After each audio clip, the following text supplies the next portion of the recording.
دیکھیے، حق بات کہنے کے لیے کچھ قاعدے، کچھ ضابطے ہوتے ہیں، کچھ طریقہ کار ہوتا ہے۔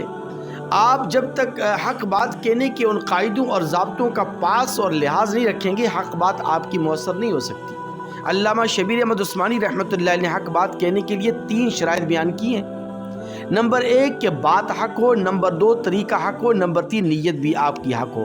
ان 3 شرائط میں سے اگر ایک شرط بھی مفقود ہو گئی تو آپ کی حق بات اثر نہیں کرے گی، چاہے وہ بات کتنی عمدہ کیوں نہ ہو، وہ بات کتنی ہی قیمتی کیوں نہ ہو۔ شاہ عبد القادر دہلوی رحمۃ اللہ علیہ ایک مرتبہ وضو فرما رہے تھے تو ان کے قریب میں ایک نوجوان نے وضو کیا اور اس کا پاؤں خشک رہ گیا۔ تو شاہ عبد القادر دہلوی رحمۃ اللہ علیہ نے سوچا کہ میں اس نوجوان کو کیسے سمجھاؤں، جذباتی قسم کا نوجوان ہوگا یا پھر آج کل کی اصطلاح میں یوں کہہ لیں کہ کوئی پٹھان ہوگا، تو پٹھان آپ کو پتہ ہے تھوڑے تیز دماغ کے ہوتے ہیں۔ تو انہوں نے اس نوجوان کو بلایا اور بلا کر اس سے کہا کہ بیٹا میں بوڑھا ہو چکا ہوں، ضعیف ہو چکا ہوں، میری نظر تھوڑی کمزور ہے، آپ ذرا دیکھنا میں نے اپنے پاؤں دھوئے، میرے پاؤں کا کوئی حصہ تو خشک نہیں رہ گیا۔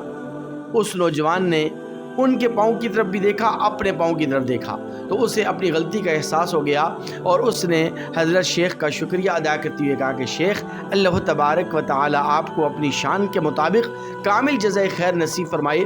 آپ نے مجھے بڑے اچھے انداز سے بات سمجھائی اور اچھے انداز سے آپ نے واضح و نصیحت کی، میں بات سمجھ گیا، غلطی میری ہے، پاؤں میرا خشک رہ گیا ہے، آپ کا نہیں۔